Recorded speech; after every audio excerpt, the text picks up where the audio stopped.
ये कह रहे हैं कि 2 रियासती हल वो होना चाहिए जो कायदे आज़म ने कहा था। हम ये कह रहे हैं कि कायदे आज़म ने किसी और जमाने में कहा था और उनकी जितनी उनको समझ आई थी उस वक्त वो उन्होंने अपना सच बोल दिया था। अब हालात चेंज हो गए हैं, इन दोनों इलाकों में अमन हो। चोटीला जा रहा है अपनी तरफ से जहाज और वो कहता है जी कि हम हमारे भी वो मुश्ताक सेनेटर है, वो उनको बहुत शौक है हर वक्त टीवी पे आने का। वो एक ऐसे मौलवी हैं जिनको बहुत ज्यादा ही शौक है, इससे ज्यादा मैंने शौक किसी में नहीं देखा। अब वो वहां पे कभी कह रहे होते हैं कि मेरा मोबाइल हैक हो गया और पता नहीं क्या क्या। भाई आप हैं कौन जो आपका मोबाइल कोई हैक करेगा? आपको जानता कोई नहीं पूरी दुनिया में। ਇਹਨੂੰ ਕਹਿੰਦੇ ਜੇ ਪਿੰਡੂ 13ਵਾਂ ਤੇ ਛਿਤਰੀ ਅੱਧ।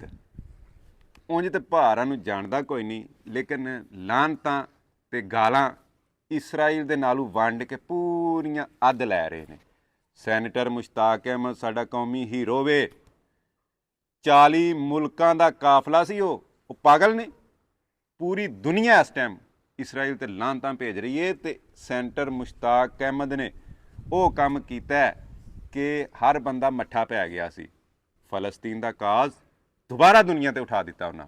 ਪੂਰੀ ਦੁਨੀਆ ਤੇ ਇਸ ਟਾਈਮ ਇਹ ਆਵਾਜ਼ ਚੱਲ ਰਹੀ ਹੈ ਤੇ ਇਹ ਪਾਗਲ ਦਾ ਕੰਨ ਕੀ ਪਿਆਂਦਾ ਕਿ ਕਾਇਦ ਆਜ਼ਮ ਨੇ ਤੇ ਉਦੋਂ ਆਖਿਆ ਸੀ, ਅੱਜ ਤੋਂ ਕੋਈ ਬੜੀ ਪੁਰਾਣੀ ਗੱਲ ਉਦੋਂ ਹੋਰ ਸੀ, ਹੁਣ ਵਕਤ ਬਦਲ ਗਿਆ। ਹੁਣ ਇਸਰਾਈਲ ਨੂੰ ਉਹਦਾ ਇਸ਼ਾਰਾ ਇਹ ਸੀ ਕਿ ਤਸਲੀਮ ਕਰ ਲੈਣਾ ਚਾਹੀਦਾ। ਮੈਨੂੰ ਇਹ ਦੱਸ, ਤੇਰੇ ਅੱਬੇ ਨੇ ਅੱਜ ਤੋਂ 50-60 ਸਾਲ ਪਹਿਲਾਂ ਤੈਨੂੰ ਪੈਦਾ ਕੀਤਾ ਸੀ, ਉਦੋਂ ਵਕਤ ਦੀ ਜ਼ਰੂਰਤ ਸੀ, ਤੂੰ ਅੱਬਾ ਤੇ ਅੰਮਾ ਉਹਨਾਂ ਨੂੰ ਮੰਨ ਲਿਆ, ਹੁਣ ਬਦਲ ਕੇ ਵਿਖਾ ਮੈਨੂੰ। ਕੁਛ ਚੀਜ਼ਾਂ ਐਸੀਆਂ ਹੁੰਦੀਆਂ ਨੇ ਕਿ ਜਿਹੜੀਆਂ ਬਦਲੀਆਂ ਨਹੀਂ ਜਾਂਦੀਆਂ।